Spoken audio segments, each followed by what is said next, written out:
কুরবানির সাথে আকিকা দেয়া যাবে কিনা। খুব বেশি আলোচনা হচ্ছে এই প্রসঙ্গটা, যে কুরবানির সাথে আকিকা দিয়ে দেয়া যাবে কিনা। এক্ষেত্রে আমরা উত্তরে বলবো যে কুরবানি এবং আকিকা আপনাদের খেয়াল রাখতে হবে যে দুটি ভিন্ন দুটি এবাদত।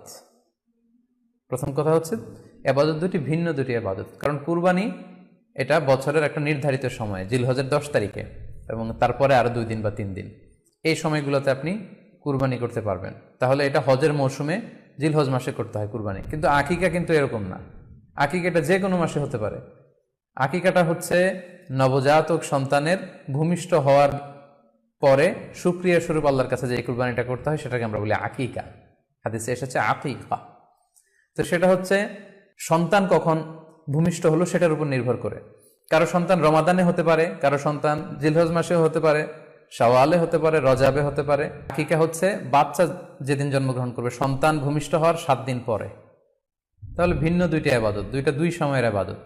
নাম্বার 2, আকিকার ক্ষেত্রে আল্লাহ রাসূল সাল্লাল্লাহু আলাইহি ওয়াসাল্লাম বলেছে আনিল গুলামি শাতান ওয়া আনিল জারিয়াতি শাত, অর্থাৎ ছেলে হলে 2টি ছাগল দিয়ে আকিকা করো এবং যদি মেয়ে হয় তাহলে 1টি ছাগল দিয়ে আকিকা করো।